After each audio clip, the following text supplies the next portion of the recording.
So we can start? I'm going to say something. Right, sure. Namaste everyone. Welcome to our weekly Interfaith dialogue. Today is our speaker, Ranjit Sharma from Delhi. He's promoting Interfaith movement long time, my friend. Ranjit K. Sharma, floor is for you. Please start. Thank you. Thank you so much, Guruji.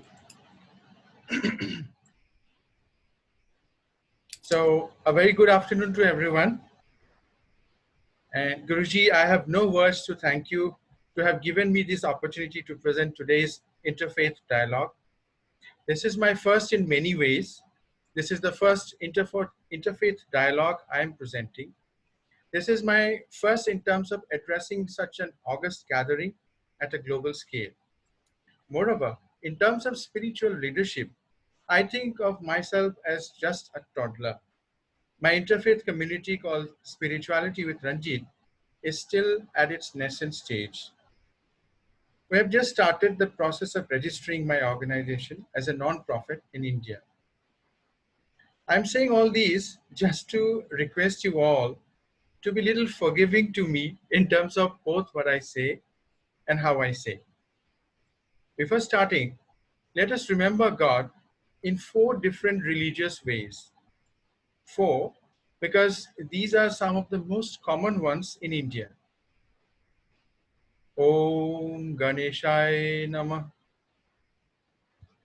Allahu Akbar. Hallelujah.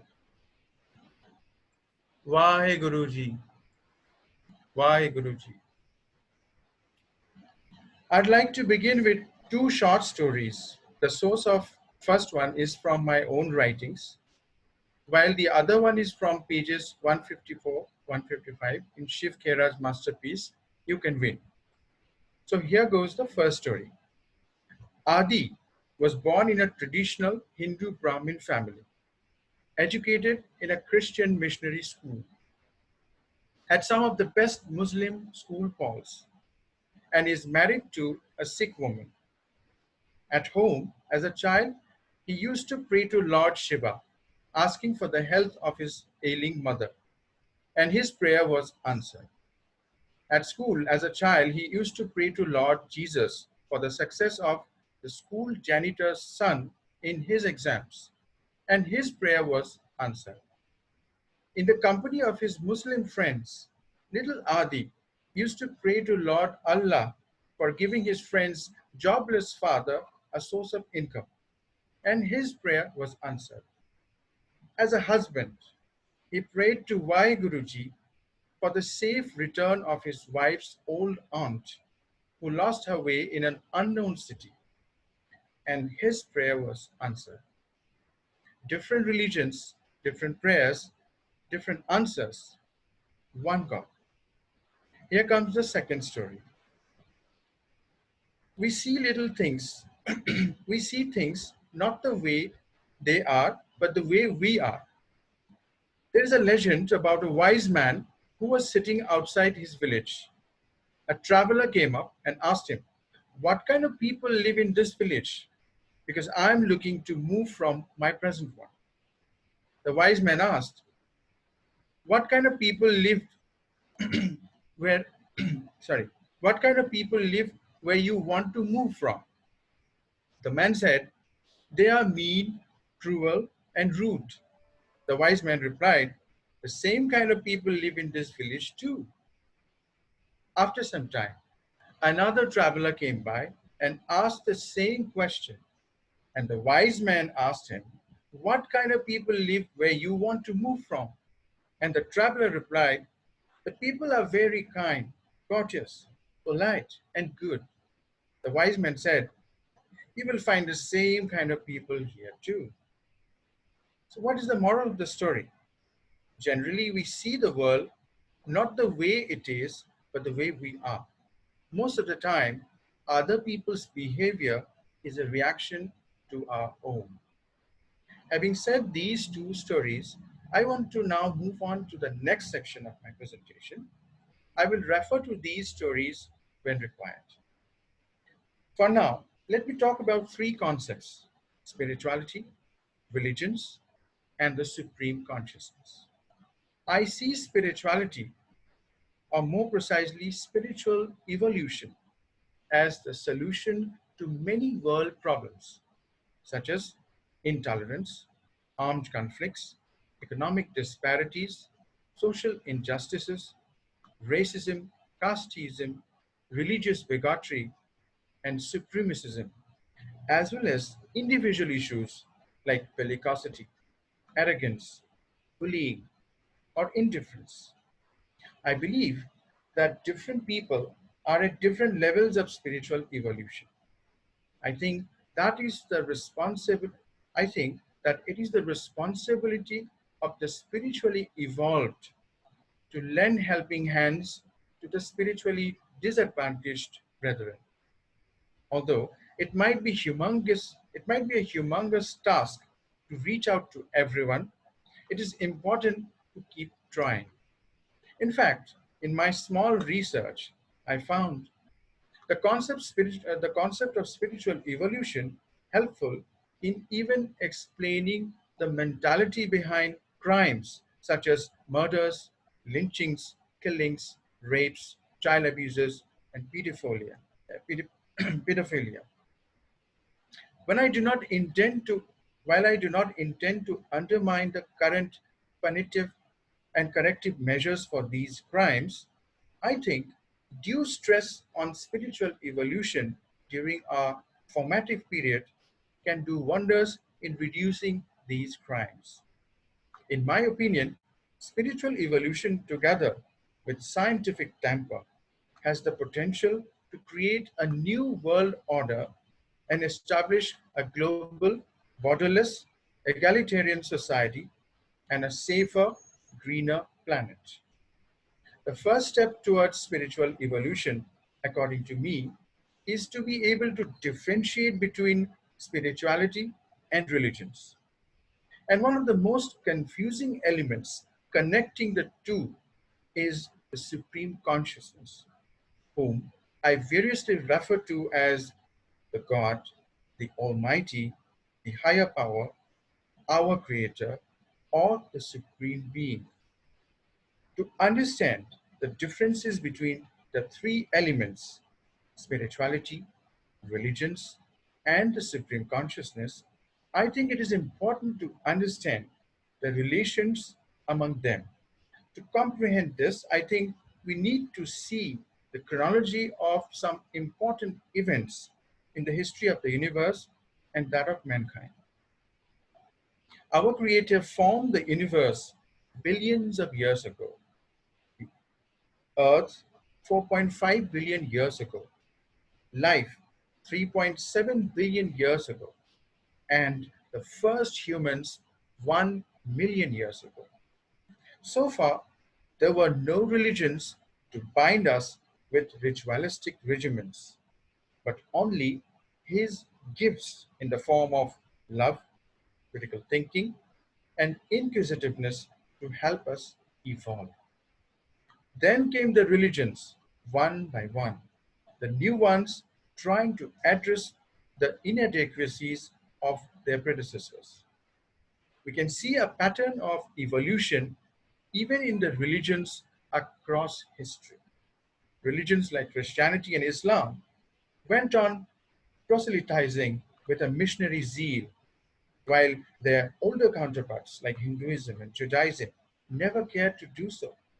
Yet all faiths throve, for the ultimate destination is the same Supreme God. Buddhism came as a solution to the problems inherent in Hinduism. In fact, Buddhism completely went ahead in refusing the idea of a creator god, Brahma, proposed by the Hindus. The early humans thought that the celestial objects like the sun, the moon, and the stars were gods. Then they imagined that the natural calamities like the forest fires, stormy rains, cyclones, hailstorms, floods, and earthquakes were gods. After a few phases of advancement in evolution, Humans started visualizing gods in the form of humanly characters and anthropomorphized forms. Next, followed the personification of gods in our own light and the formation of various religions and sects.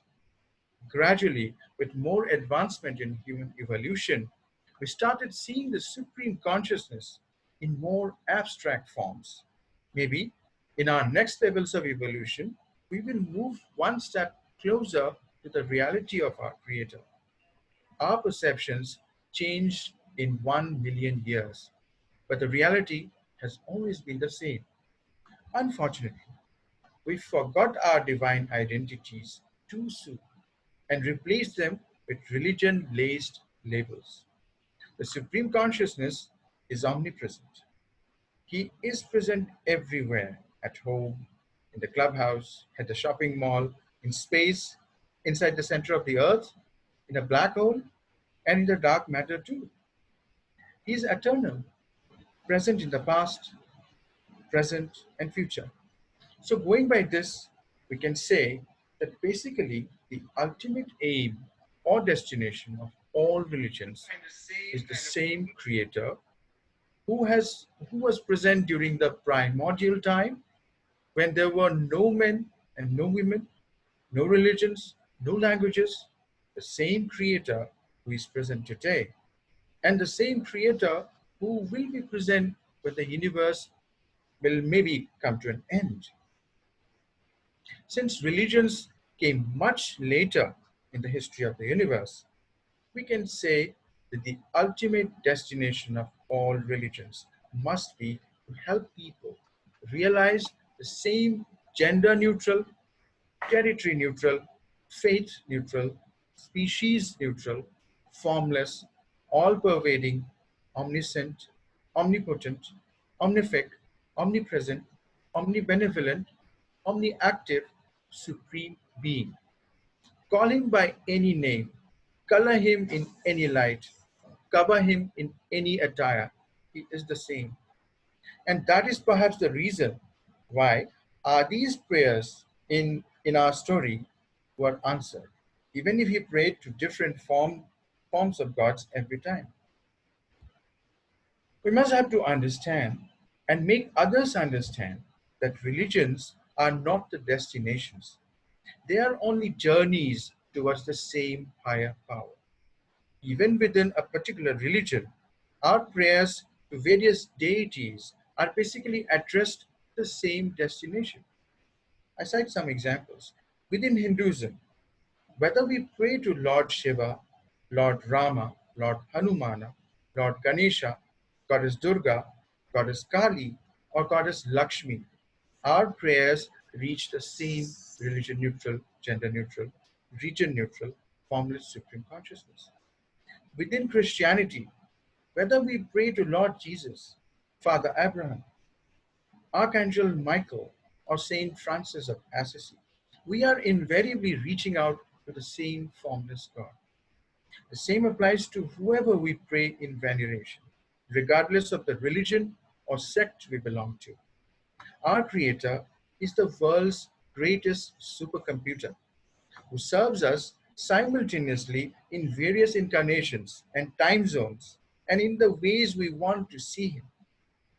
Probably, maybe like I am praying to God here from India, and you might be remembering God from USA, and He's still able to respond to all of us. So there's no wrong. So what I think is that there's no wrong religion, and there's no perfectly right religion either. I'm saying this because without making our religions relevant to our times, we cannot expect true spiritual evolution, interfaith harmony, and peaceful coexistence. Can religion come in the way of spirituality? It may. And I want to cite an example. Is it spirituality when a devotee happily distributes sweets among people from their own faith but vehemently drives away someone from another caste or another religion? This is religion coming in the way of spirituality. We are basically depriving someone of something on the basis of their religion. Holy books from every religion have a great amount of spiritual learning in them. That is the reason why they have stood for thousands or hundreds of years. But they are not without portions which have become obsolete due to the changing times. Some of the things were valid in those days, but they may not be valid now. now. A few examples of obsolete traditions are Bali in Hinduism, Qurbani or sacrifice, casteism, or gender biases. Over a period of time, humanity has evolved by dint of the gift of critical thinking bestowed upon us by the Supreme Consciousness. We must respect these God gifted faculties by using them to adapt before adopting the antiquated portions of scriptures to the current humane needs. We may need to revisit our scriptures by removing irrelevant or divisive portions, replacing them with more humane and inclusive features. Let me explain this with a few examples. I've tried to accommodate diversity by including cases from two of the world religions, Hinduism and Islam. Hinduism. One of our traditional Ganesha prayers or aratis says, Banjan ko putra de. It means, "O Lord, bless the child with, uh, bless the childless with sons." According to me, this portion requires a slight revision to accommodate the girl child. Why only sons? Yes, it was valid in those days when sons were only allowed to, you know, fight for the country, and they are the only people who were allowed to take over the belongings from their parents or ancestors. But this is no more valid. So the same line in the prayer can be rewritten as Banjan ko santan de. So instead of putra de, it is now santan de. And this means, "O Lord, bless the childless with children." So this is my opinion. This is, in my opinion, more progressive, evolved, and divine. Now let us talk about three of the prescriptions from Manusmriti, the ancient law book with 2,690 verses. So I'm citing just three. Chapter 3, verse 17. It says, and I'm quoting, "A Brahman who marries a Shudra woman," Shudra is the fourth category of Varnas. So a Brahman who marries a Shudra woman degrades himself and his whole family, becomes morally degenerated, loses Brahman status, and his children too attain the status of Shudra. Chapter 4, verse 99. We must never read the Vedas in the presence of Shudras. Chapter 4, verses 78 to 81. A Shudra is unfit to receive education. The upper Varnas should not, should not impart education or give advice to Shudra. So the above verses may be entirely deleted or rewritten with reasons to support non-discrimination. Islam. Here is a verse from Sharia, an important law in Islam. So I think it belongs to chapter 8 and the line is 24. It says, "It is not permissible to give zakat or charity to a kafir." And who is a kafir? A kafir is a non-believer. So the above line may be rewritten to provide the benefits of zakat, which is a good thing, to the underprivileged people from every walk of the society and be more accommodating. Hence, what I suggested is that we need to preserve the original philosophies of our religions, yet rewrite the scriptures to adapt the rituals to broaden and accommodate the human needs and compulsions of today. Just a second.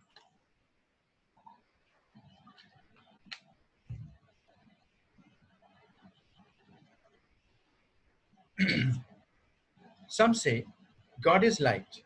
Some say God is the unknown. Some say God has an attire, an agenda. Some say God is the universe. Some others say there is no God at all.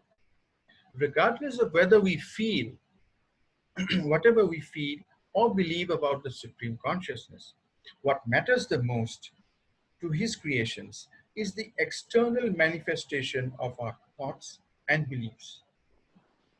Since these expressions are tangible and can have far reaching effects on others, we need to focus on these thoughts and those thoughts and actions which are positive, helpful, peaceful, tolerant, and constructive. And that is what we learned as a moral in the second story. We see the world not the way it is, but the way we are. Most of the time, other people's behavior is a reaction to our own. Some might say that religion A was bad, so they joined religion B. But pros and cons are there in every religion. We need to focus on the pros and sort out the cons. There is nothing in the spiritual world that has not already been said. It is high time for us to now list down our learnings from across centuries and across cultures, pick and choose those that help humanity to unite and benefit each other while preserving nature and implement them in our thoughts and practices. If we read, if we have read the Hindu Vedas, we need to look into the Muslim Quran too. If we have delved into the Christian Bible, we need to study the Jewish Torah as well.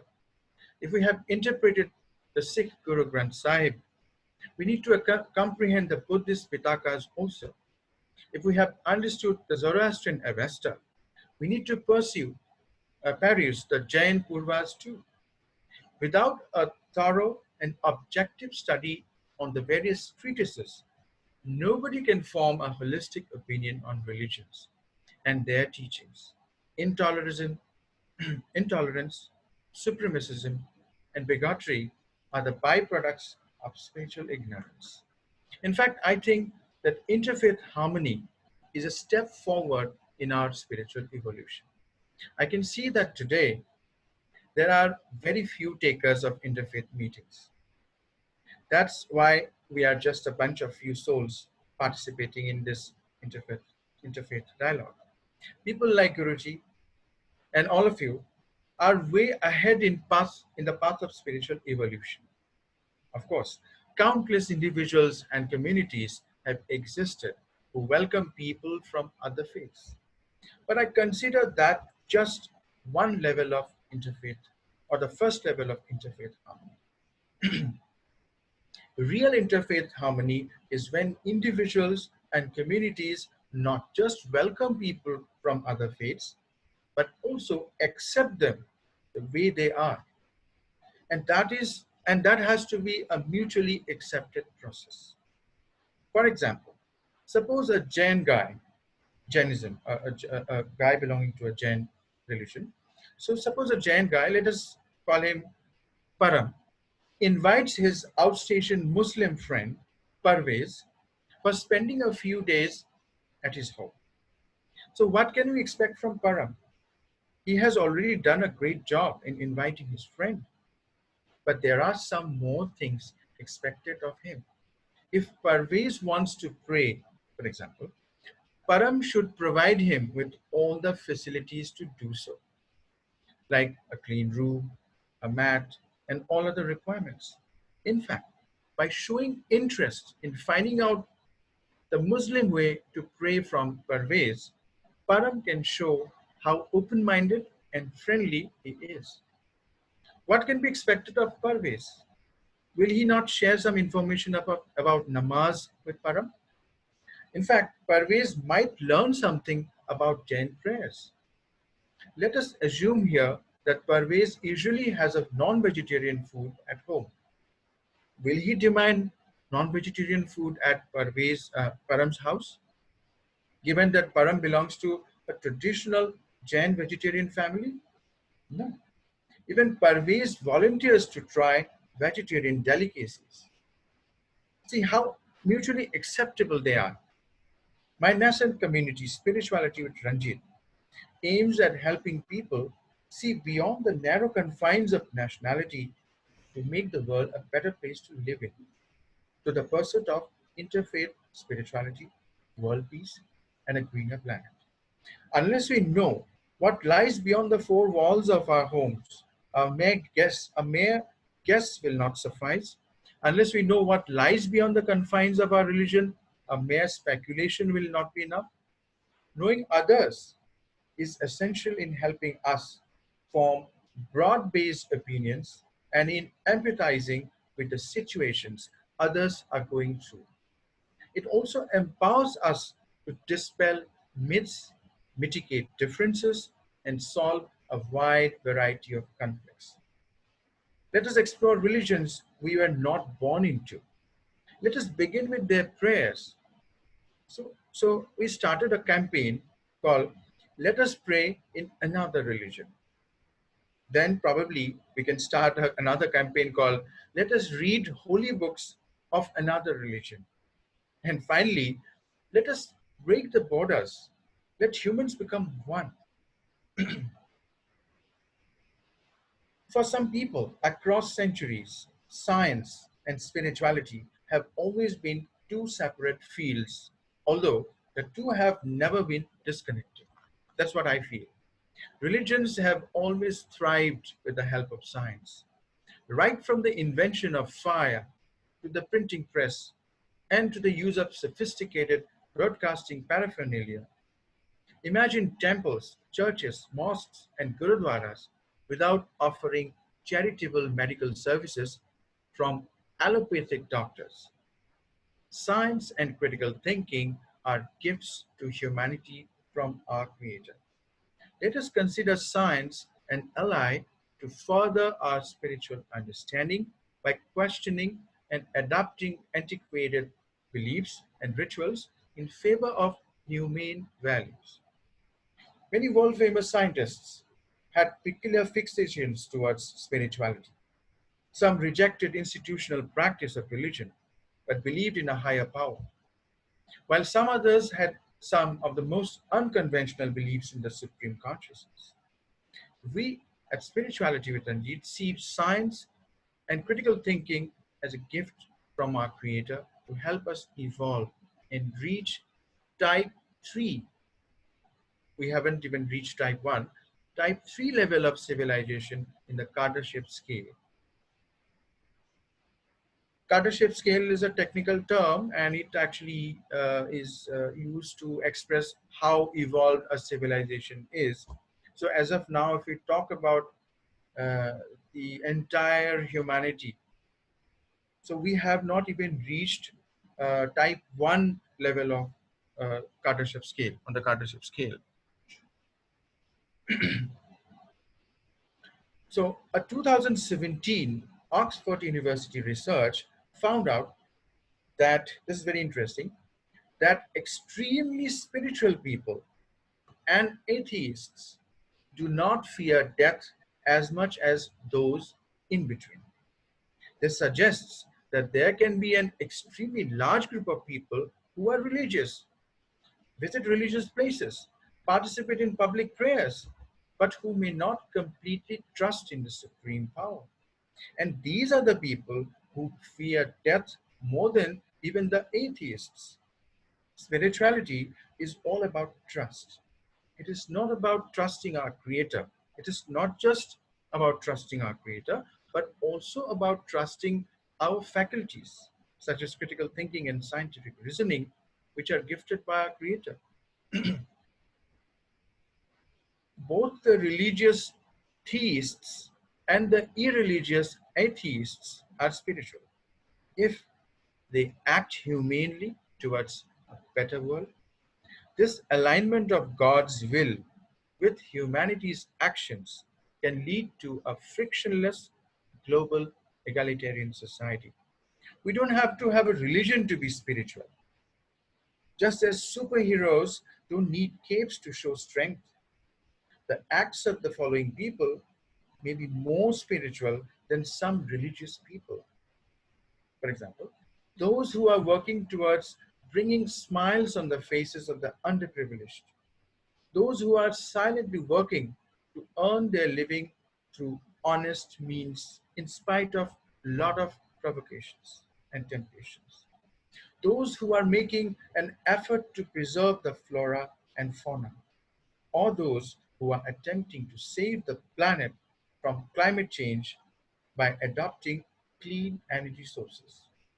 So I would like to conclude my talk with a dream. All the continents were once together in the form of a landmass called Pangaea. With time, we separated out. All the humans together belong to one species. Yet we created borders, separating one nation from the other and spending millions of dollars in securing these man-made frontiers. It's time to break the borders and recreate a practical Pangaea land. No borders, no military, no countries, no disparities, just one earth, one nation, one currency. Every national capital city takes 5 yearly turns to become the mega capital of the proposed Pangaea land, leading us to become definitely type 1 civilization and maybe to type 3 civilization on the Kardashev scale. If you like any of my proposals, do like and share my community on social media. If you have any questions, please ask. Thank you so much for the patient hearing. Great. Wonderful to hear your viewpoints. Most of them we definitely agree. So that's the way we are.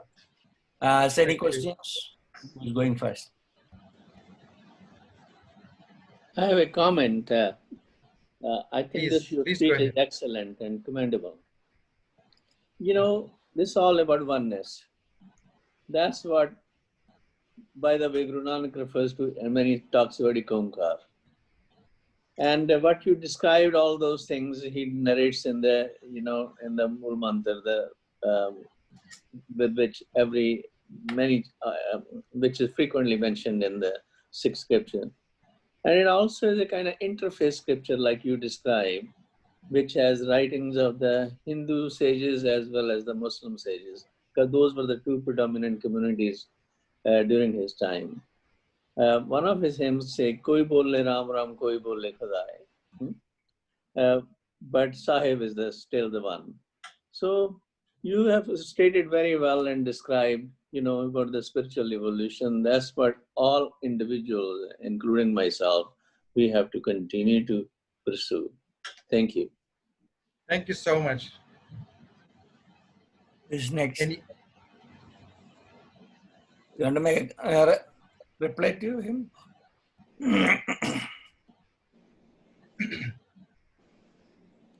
Anybody has any questions? Pete?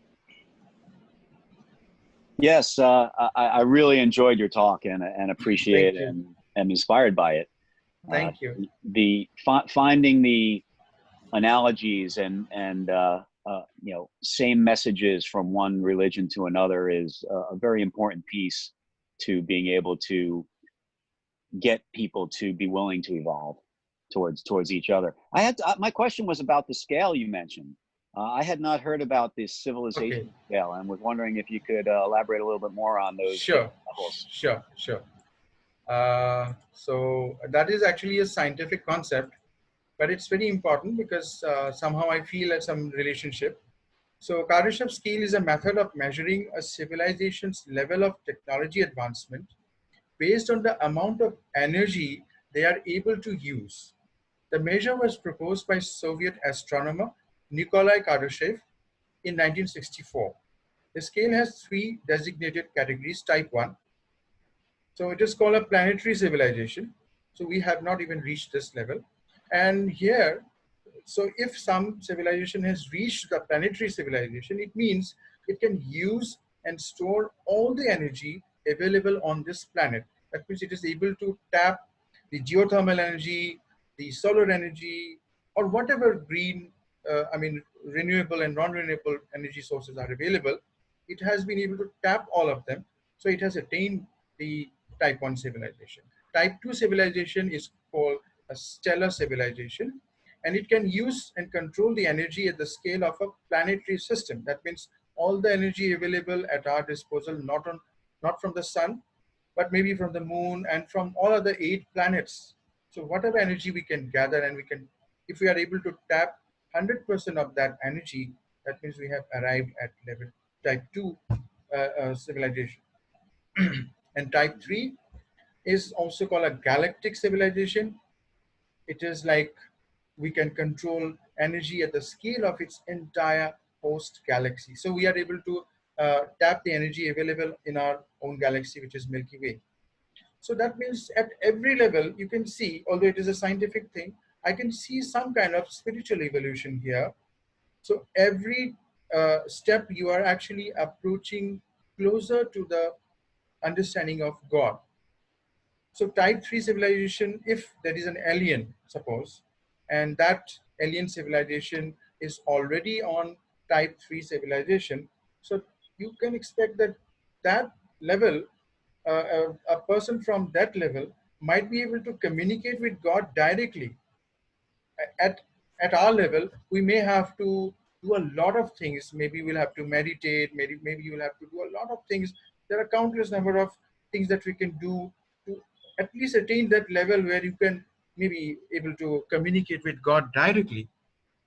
But a type 3 civilization is very close to God, who made all of us actually. So maybe what I feel personally is that God wants us to evolve and get closer to him so that he can take help from us. So it's like when we have to feed a small child when he's very small, we'll have to feed the child. We'll have to do everything for the child because the child is unable to do that. But slowly the child grows, and then the child is at a position where he or she is able to help us. So I think God wants us to, attain that level when God is able to get help from us instead.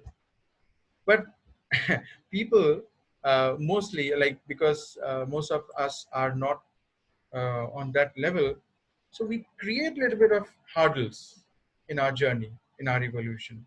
And that's where there's something called, in physics we call drift velocity. So suppose an electron wants to start from this point and go to another point. So every time there are other electrons and protons that would stop this electron from moving to the other side. But in spite of all the obstructions, finally it will definitely make its way and reach the other side.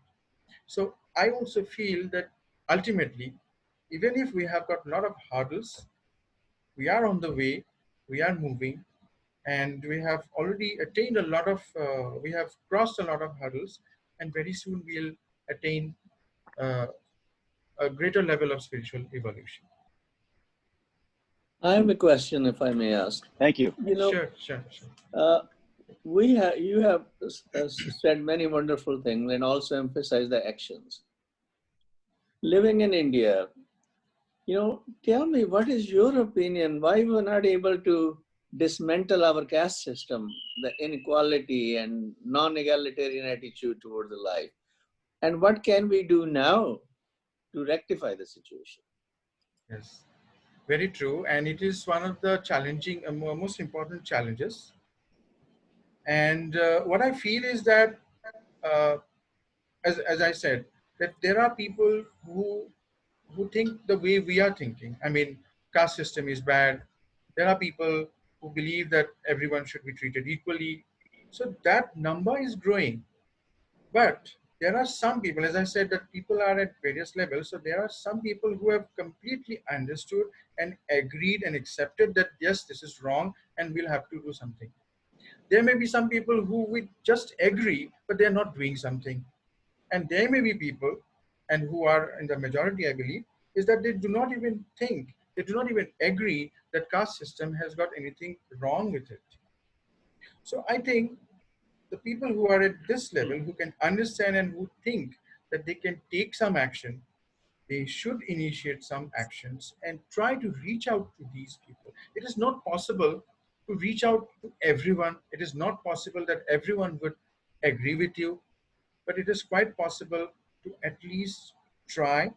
And I think most importantly, the formative, the children, for example, they are the people to whom we can address. Suppose we start a school, suppose we start an educational institution, and we start telling them, not just telling, we start actually, we start giving them experiences, providing them experiences wherein they're actually, suppose in that school itself, there's a mosque, there is a temple, there is a church, there is a, I mean, lot of places of worship are there.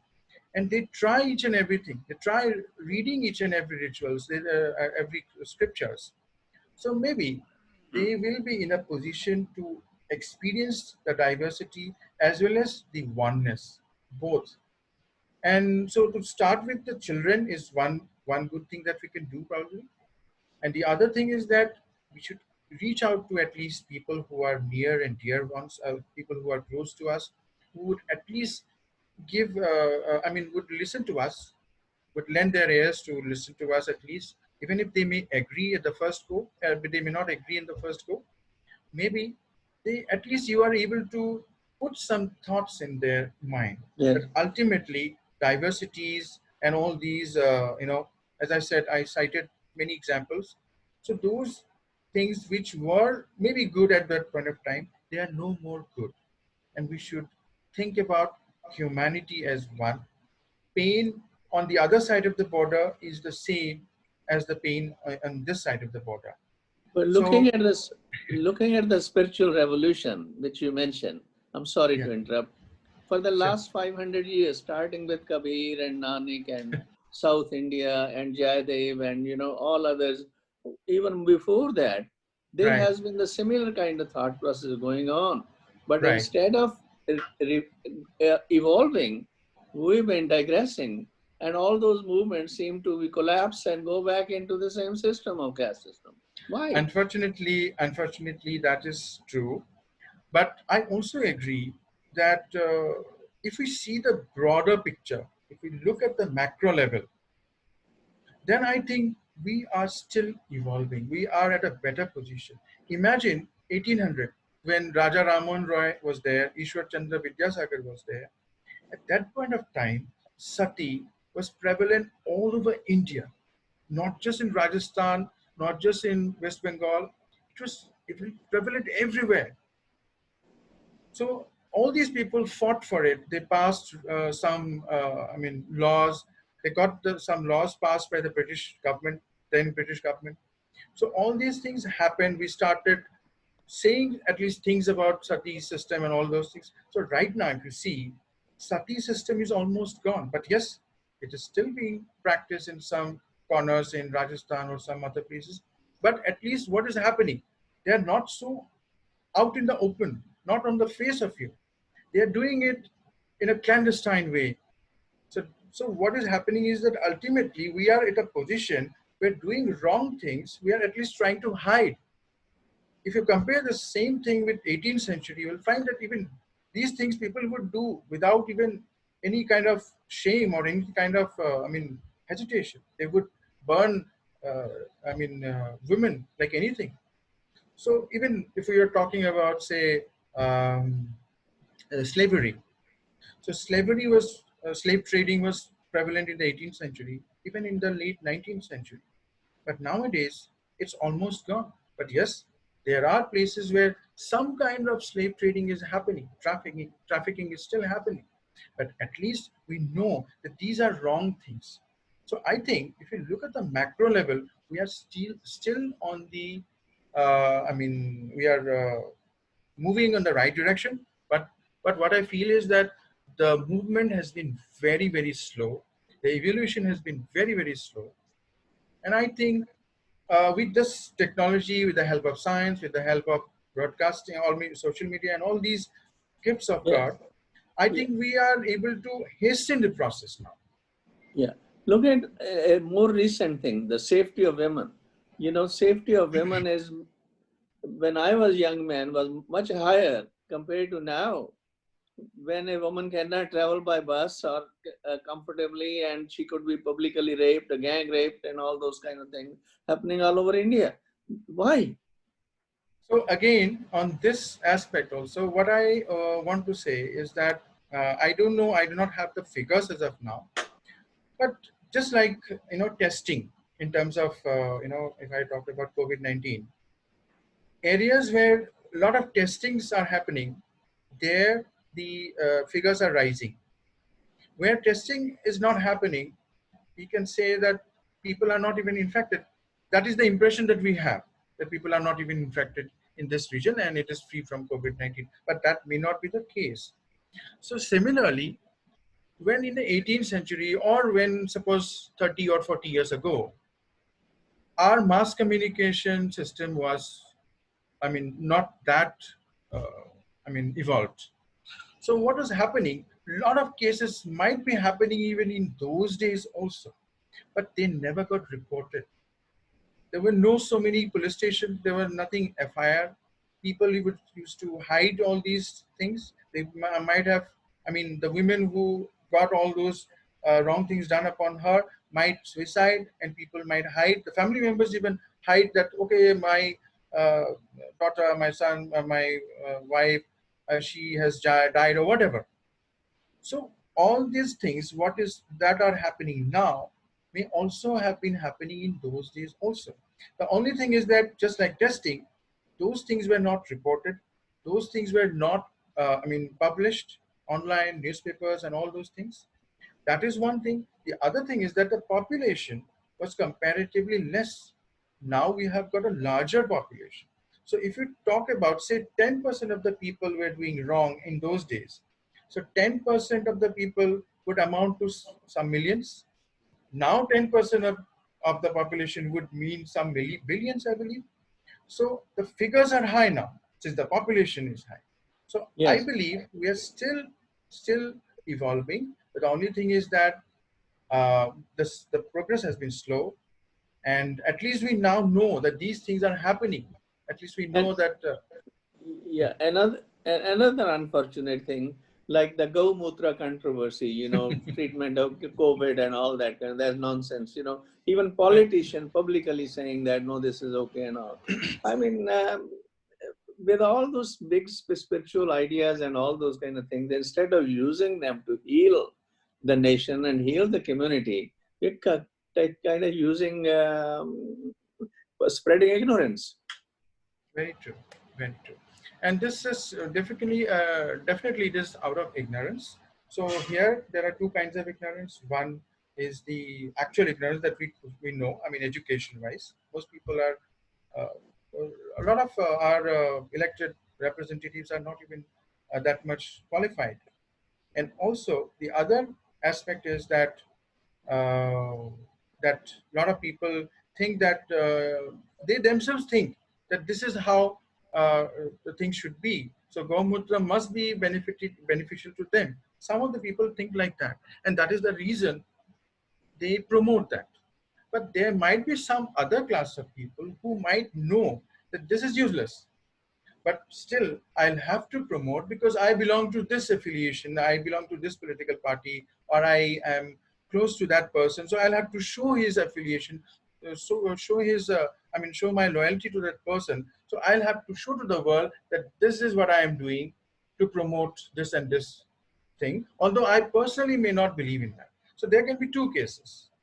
So ultimately for Correct. the so ultimately the public is getting the impression that all these people are utilizing all those nonsense methods. Thank you. Thank you so much for giving this great opportunity today, and I really thank you, Guruji, for this wonderful evening. Rajwa is going to ask something. Yes, Yeah. please, please. Good morning, Brother Ranjit. I know it's nighttime over there. Thanks for Yes, your yes. thoroughly presentation. Thank you. We talked about all the problems, everything, and also various stages of evolution. To me, spirituality just to come back to being childlike. We were all pure souls. We got polluted. Now, give us some practical solutions. All this theory, analysis, statistics is fine. But what can we do? Because our lifespan is very short. If we live 100 years, it's only 5,000 Sundays, approximately 50 Sundays. Very true, very true. So, like I'm going to be 68 in 2 months. So I don't have Okay. that much long span to come back to self-realization, to live in that God consciousness, to share that love with all of creation, which is in my sphere. So what can be done from your scholarly analysis?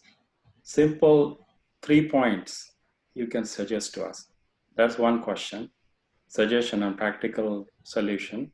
Number 2, give us a glimpse of your own spiritual journey, why you delve into universal spirituality and interfaith, your own personal upbringing, transformation, enlightenment, etc. Thank you very much. Sure. Bless you. Thank you, thank you.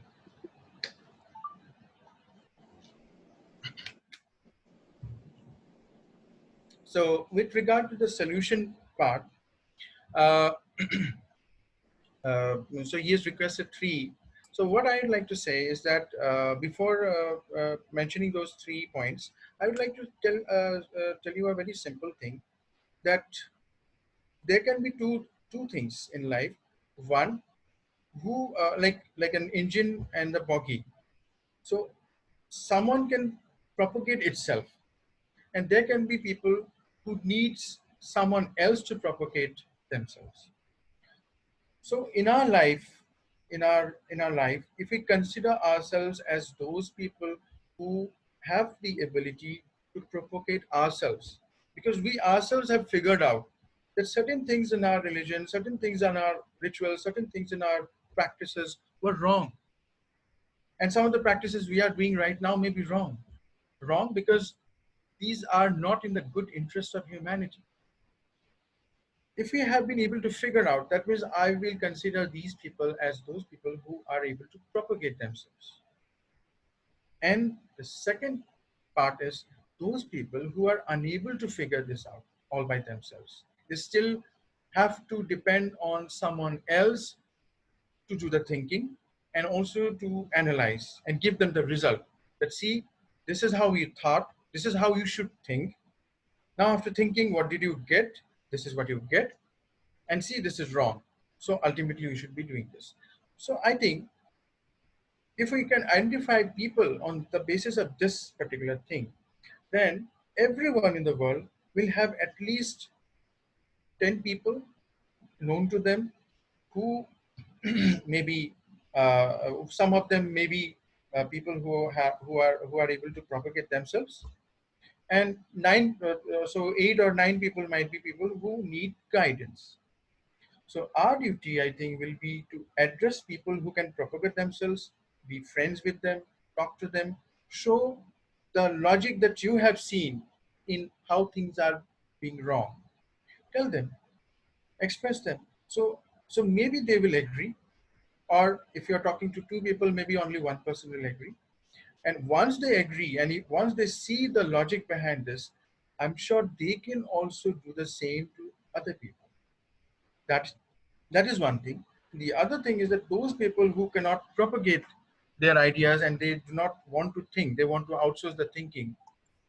So that's very easy. You can just simply talk to them, approach them, and do the let them do the thinking, ask them how to do the thinking, equip them, and probably they will also come into the same page that you are in.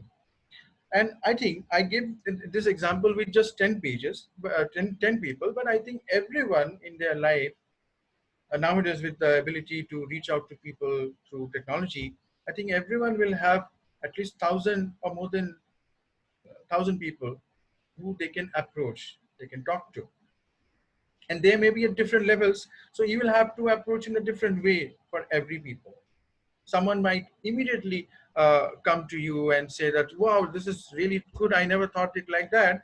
And maybe, yes, you are right. So I should not be doing this. And there might be people who might find it, might take some time, but we should keep on trying. We should use technology. What I'm doing right now, like if I'm talking about my spirituality with Ranjit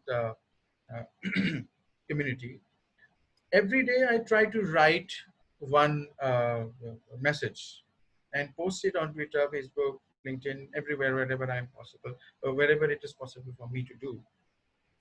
So what I'm doing is that I'm trying to reach out to as many people as I do. I send out these to all my friend circle on WhatsApp as well. So many people come with some kind of response to me saying that, Ranjit, you are right. We never thought it like that. Maybe, okay. So their life is changing bit by bit. Maybe because I started very, not very old. My community has not been very old. So I have been doing this, and I think I will try to reach out through these kind of talks. I would try to address people. I would like to write articles. I am doing that anyway. I'm writing blogs. I'm trying to reach out to people who are in the media, my friends who are in the media, to give me some kind of platform so that I can reach out to them and tell the people how they might be in the wrong and how things can be corrected. So Thank you. that is, yeah, that is one way. So that is the only way I think, and you can, make 3 points out of all the things how we will do, so how will you approach. And regarding my own spiritual upbringing, I would like to say that I was born in a Hindu Brahmin family. I had a religious upbringing, upbringing that was more spiritual and secular. The concept followed was, I may be born Hindu, but I shall love Muslims, Christians, Jains, Shankarya Vaishnavites, which are there in my part of the country, Sikhs, and enemies, the followers of faiths common in my place of birth. The first visual representation of God for me was the Hindu god Lord Shiva, followed by the Hindu goddess of learning Saraswati. Around the same time, I was also introduced to the hymns of Jesus Christ and the prayers of Allah through various sources, which included a Christian cemetery nearby, as well as a missionary school and some family friends. My experiments with religion and spirituality continued throughout my school days in Guwahati, in Assam, in India, and then in my college and professional days in and around New Delhi. In my city of residence, I met people from some other faiths like Parsis, Zoroastrians, Jews, Baha'is, Jehovah's Witnesses. I also got to know about communities like ISKCON, Brahma Kumaris, Osho, Ananda Foundation. All these added to my experiences.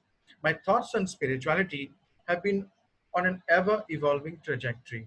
Each day has been a learning experience towards a better understanding of the supernatural being and towards a finer attempt to find a meaning behind our existence on this planet as well as in this universe, more precisely in these multiverses. I think people from all walks of life will surely benefit from my unique experiences and experiments. So that's why I started this a message a day service on Twitter, sharing my thoughts under the hashtag spirituality with Ranjit from my personal Twitter handle initially. Before writing spirituality with Ranjit posts every day, I pray to God, and the thoughts cascade down with splendid purity. I don't have to spend more than 10 minutes. I pray to Lord Shiva someday, Lord Allah another day, Lord Jesus yet another. Results are the same every time. Thank you.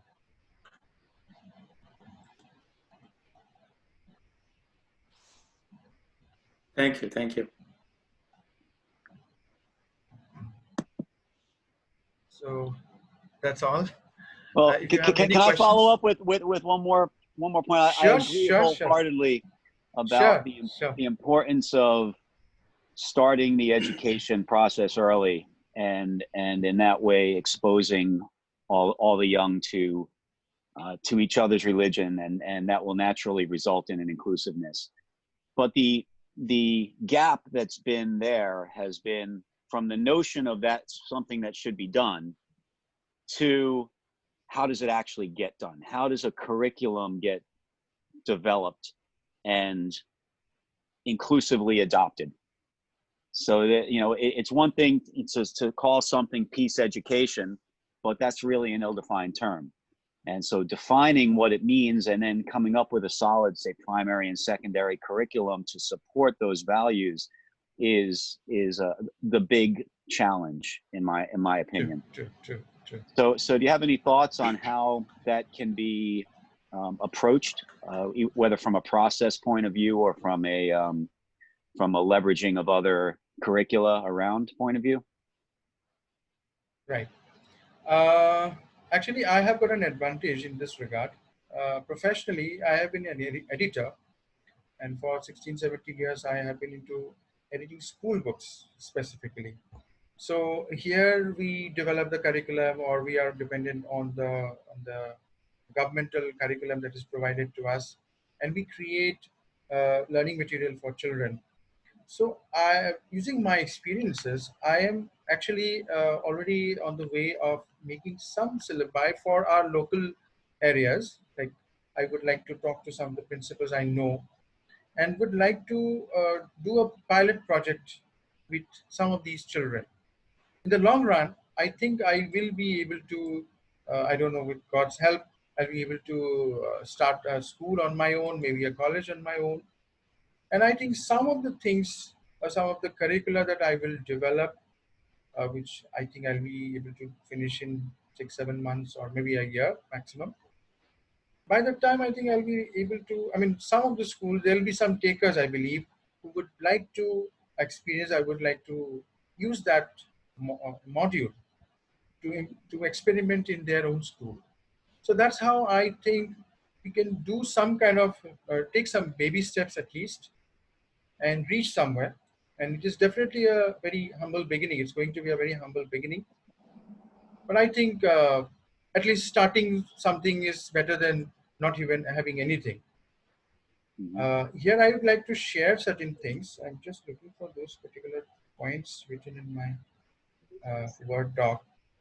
Actually, I have some ideas which I would like to share if I am able to locate that particular point. It's somewhere. Uh, just give me one moment.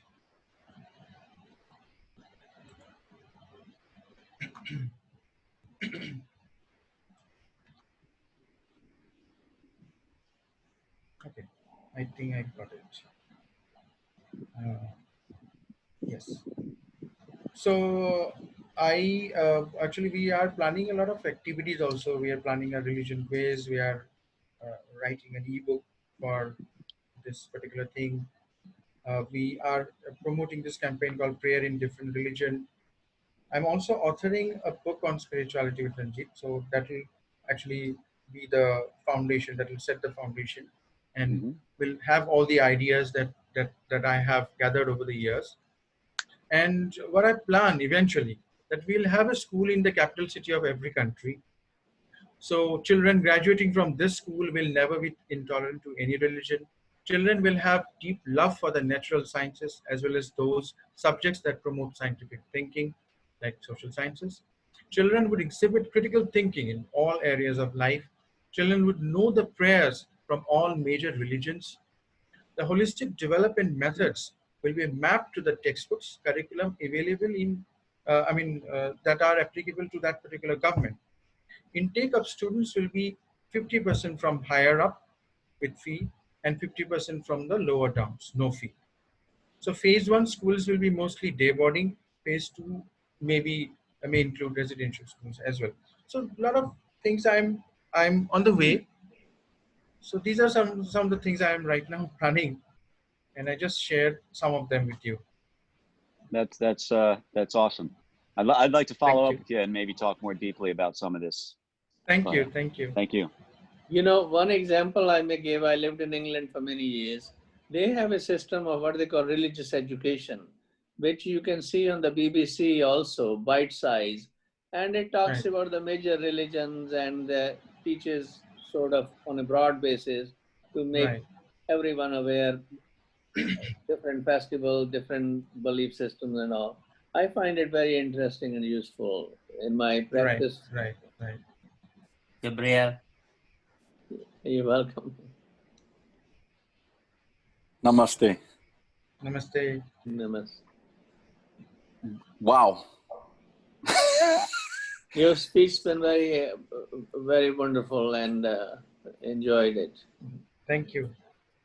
My pleasure. Yes, That was Gabriel. that was inspired. That was Thank inspirational. you.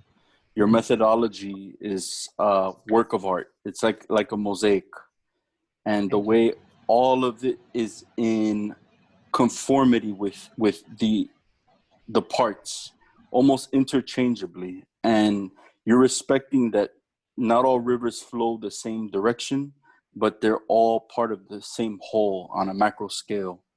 Your description of things, it's essential. It's about the essence and looking at the greatest common factor rather than the least common multiple. Very true. And Very true. you know, and the observance of the limiting factor, as in mathematics, of the society, and the understanding that it takes time for these things to evolve and develop. Your descript really, I don't know how to ask you a question. The way you said everything was wonderful, Ranjit. Thank you. Thank you so much. My It's one my question, pleasure. if I were to ask any question, you Sure, said please. you devote yourself to God in all names and forms. It's all the same divinity. My question to you, because you're such a wonderful scientific-minded soul, do you practice singing to the Lord? Do you practice bhakti in any particular form as an art? Yeah, please. Bhakti. You're talking Yes. about bhakti. Yes, and relevant to the creative side of the brain, the not the scientific, but bringing it all together artistically. Well, what you are asking, I think, it's still a little bit hazy. What Yes. I think you are asking is that probably that's what I'm thinking is that you want to ask me whether I am practicing some kind of religious ceremonies or some kind of religious practices that are usually done by people from belonging to religious faiths, or that's what your I think question is. Yes. Yeah. Uh, there's no set methodology as such because I have been exposed to so many things. It's you can say it's something as sum total of everything. So as I told you, for me as a child, it was Lord Shiva. It was Saraswati who told me that Allah is the same. You can pray with all your veneration to Allah one day. You do not have to pray me. Even then, I will. I mean, I will help you the way I have been doing in the form of Lord Shiva. Somehow I got this message. Uh, I think I'll not have the time. There was a particular instance that happened with me not many years ago, I think 10 years ago. And that gave me till message that all these religions and all these gods are the same. Call them by any name. So from then onwards, I started thinking that yes, because I'm conditioned by birth to pray to Lord Shiva, I will continue to do so. I still find solace in praying to Lord Shiva. Even in front of me, in front of my system, you can see an image of Lord Ganesha. So I have got a Bible. I have got Guru Granth Sahib. I have got a Quran. So all these things in my own small temple at home, and I pray to all of them with equal veneration. In fact, in the morning time when I, after taking the bath, I start my day after praying. So in my prayer, I try to include all the gods, that whatever names I can take up. So, and I think that it is more rituals and mantras, because I also, because being brought up in a Hindu family, and that to a Brahmin family, I was exposed to a lot of mantras. So I know some of them by heart also. So I do that also. But what I feel is that more than chanting the mantras, more than chanting, more than doing singing the hymns or anything, what is more important is to be able to talk to God on a daily basis. Because even if you are attending a large congregation, you are attending public prayers, and you are spending 2-3 hours daily at a temple or visiting these places. But if you are not making that personal connection with God, that means somewhere things are missing.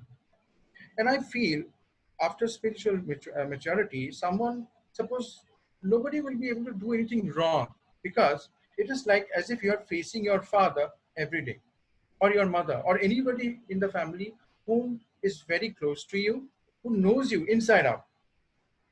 So you cannot, so every day if you're facing that person, so in the last 24 hours, you cannot do anything wrong, because you'll have to face that person in person.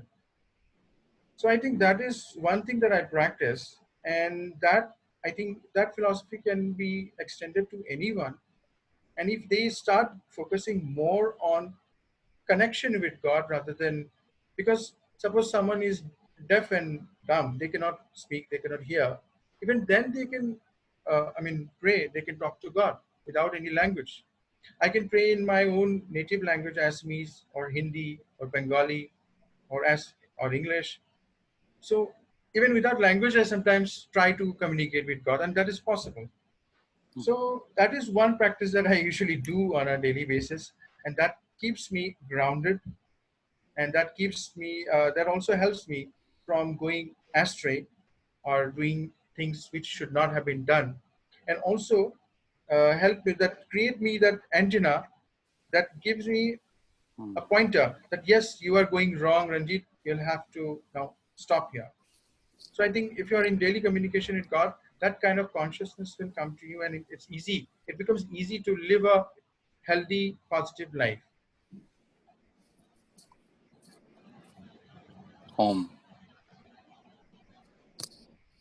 Thank you. Any other questions?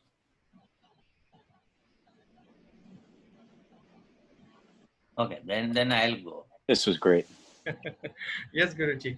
So, what's the thing you want to see the most in the world?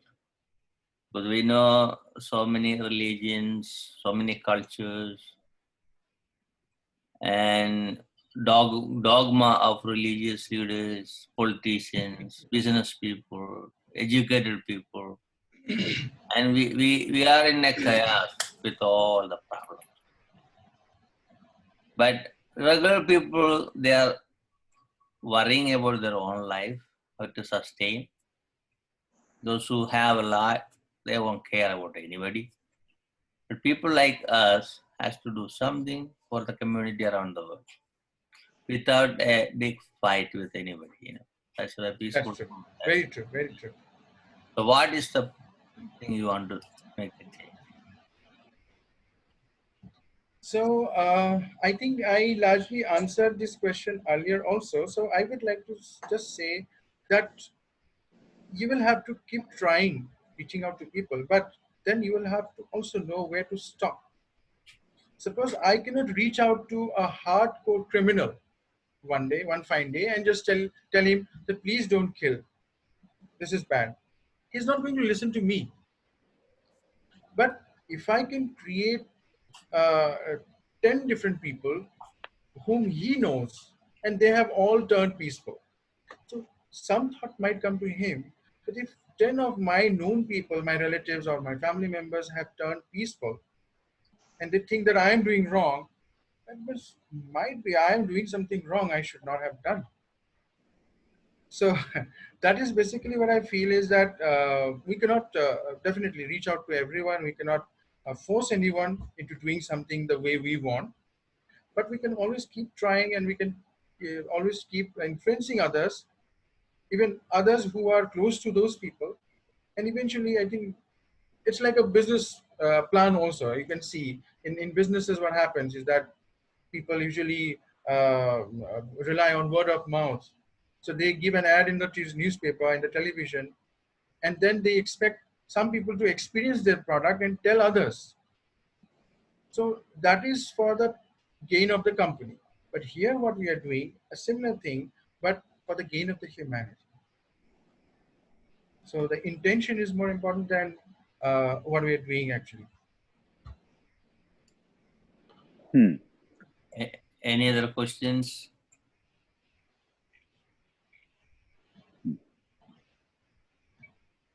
I wonder in India, for example, the CBSE, the Central Board of Education, do they have any subject, world religions or anything like that, where they teach?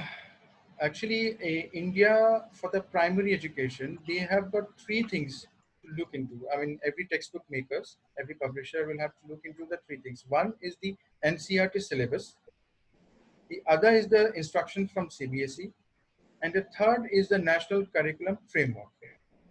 So so CBSE as such does not have any scope for moral education, but it says that there are some values that we would like children to be, I mean, they should know about these values, they should inculcate these values. So there's a list of values, and these have been described in the National Curriculum Framework, earlier one, 1986. I think the same things have been included in the new national curriculum that has come up 2020. So these are the values, and based on those values, there are textbooks called moral science, or there are value education textbooks, but these are optional. This is not a part of the standard curriculum. So the children are never assessed on these things in the final exams. But many schools adopt moral education or value education books for their children up to class 8, I mean standard 8. You know, as a child, well, as a teenager, I found those books published in Hyderabad by Bharatiya Vidya Bhavan, those comics, you know, on different heroes in the Indian background, including the Sikh gurus. And then another magazine used to be Chandamama, which I used to enjoy reading. Right. Huh? Even I used to read that. These are very good. So that's very true. You want to ask something, sir?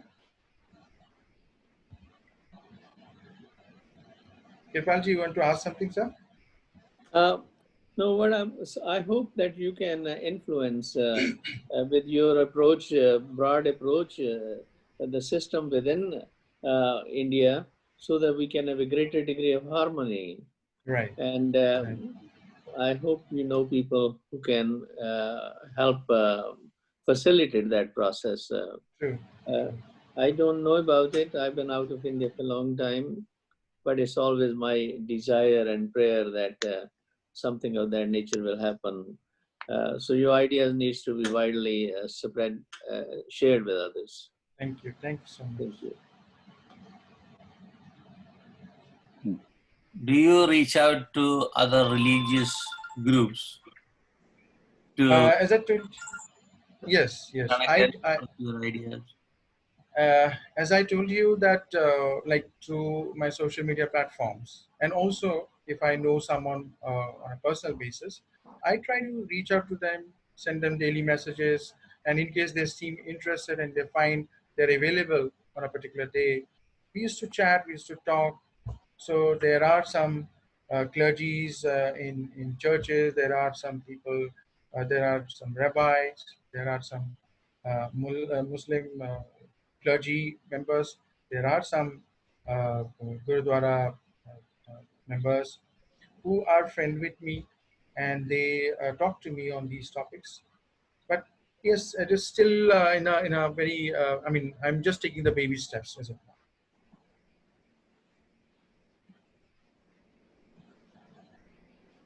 now.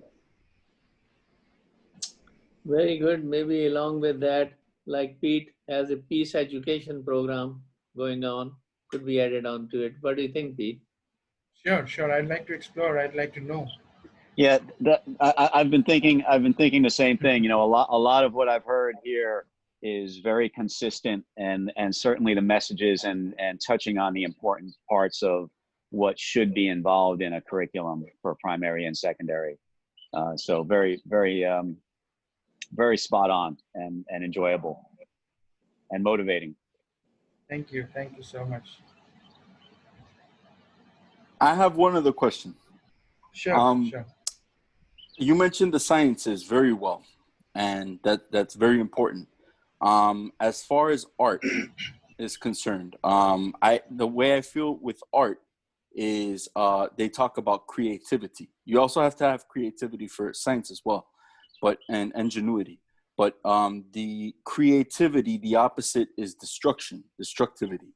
So, and you mentioned Saraswati, who's the goddess of the formless, the inspiration, the creativity through the inspiration. How do you feel that can be integrated into the sciences?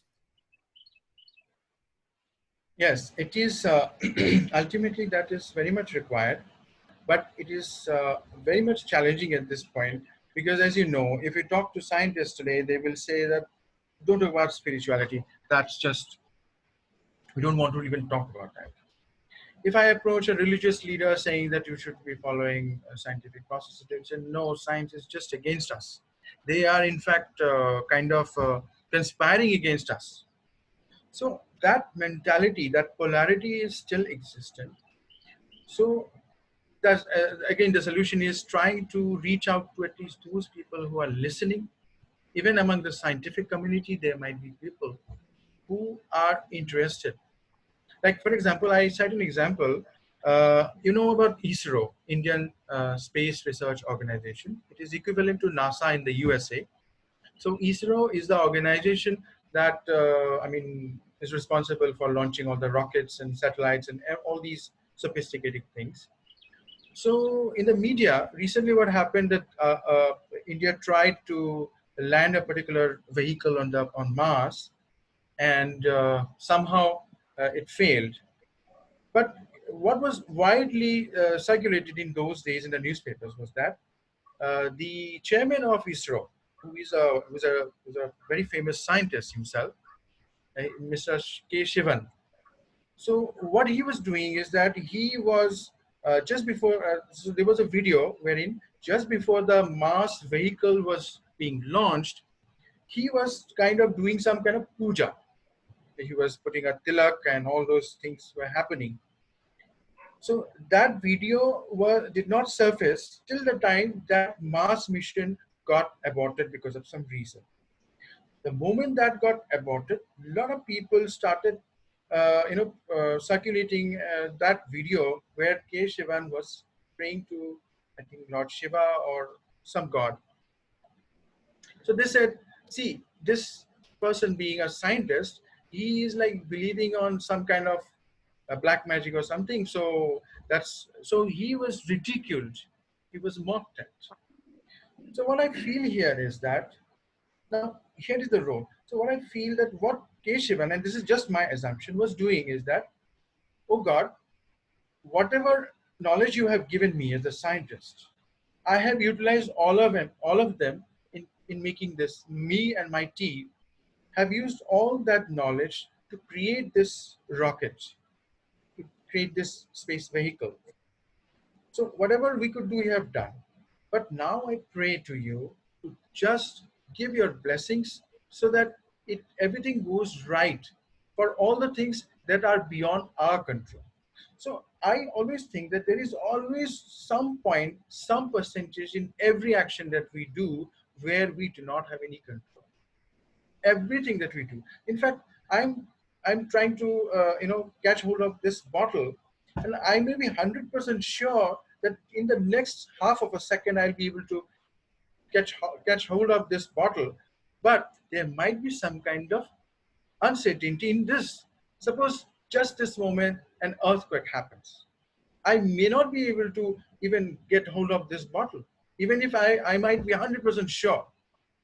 So I think that element of uncertainty is always there in everything that we do. We may be 100% sure that, okay, this is a certain thing that has to happen because I have done it the way it should have been done, and that's why it should happen. But that amount of uncertainty is always there, and that is where I think the divinity plays an important role, and God or our consciousness, supreme consciousness, is there to play a role in that, and we should, I think, so that point of spirituality and that point of exactness in our in certitude in our action in science.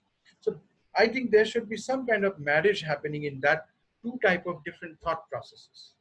So I think K. Shivan was doing nothing wrong in praying to God, but he gave all the wrong message to the scientific community, saying that he was doing some kind of black magic. And that's the reason why, because he did not do his homework properly, that might be the reason why he failed. But that may not be the case. It could be something that went wrong, because even if you do not pray to God and you are doing everything on the right, there might be failures.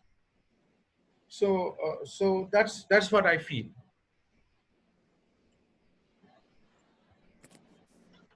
Okay. Do you believe God is sitting somewhere and controlling everything? God doesn't have, I don't think God has a body. So God will not be sitting.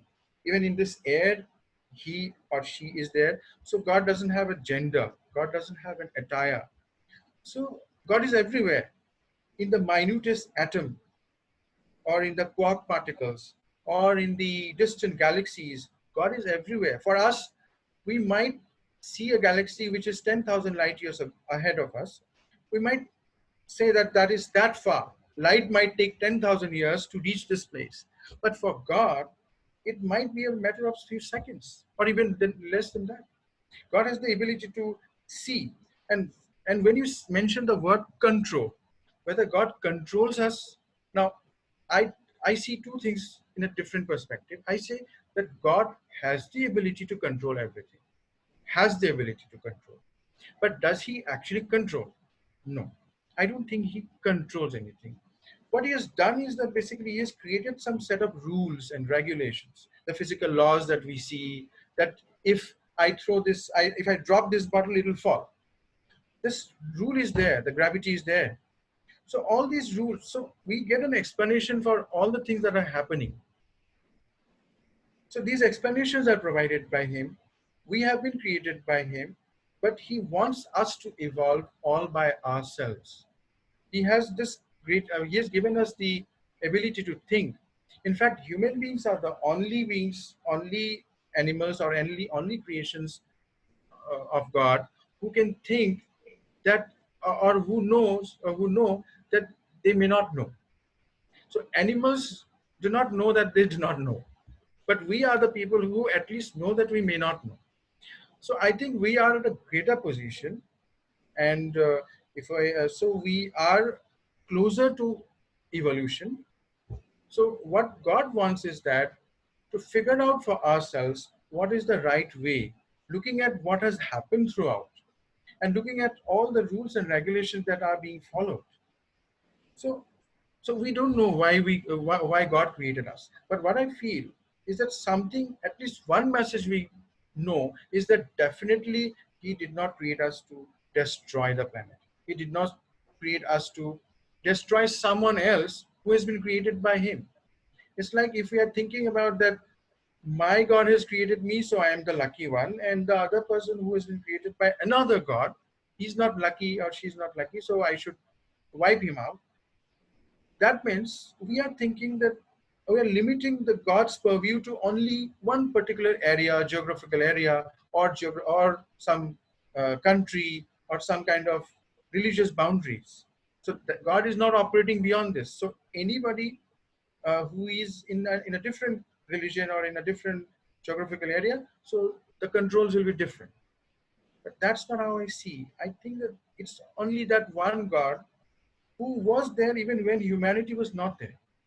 And he will be there even when humanity will not be there. So ultimately, it's just one being, one. So he does not have a gender, but I still use the word he. First of all, I do not have any other word to replace because there is a concept in English grammar saying that we can use a singular form of they. But I don't think replacing he with they with regard to God will give me that kind of feel for God. So I am retaining that he, although I personally feel that God does not have a gender. God does not have a form. He's not sitting anywhere. He does not need to. He does not have all those limitations. We as human beings have all the limitations. We'll have to take air. We'll have to breathe. Even if we do not breathe for 5 minutes, we'll die. But God will not have that kind of limitation. We'll have to eat in order to keep ourselves alive. God will not have that kind of limitation. So he will not have that kind of form, but he can take the form of anything, anything that we visualize. Even formless form is also a God we can think of. Even you can say the God or he and she. We can, we'll I try out. ask my mother, oh, God created us, right? So who created God? My dad said, we created the God. Yeah, the kind of God, yes, exactly what I feel is that the kind of God that we know now is something which we created for ourselves. That is the reason why the attire of our God is the same that we wear.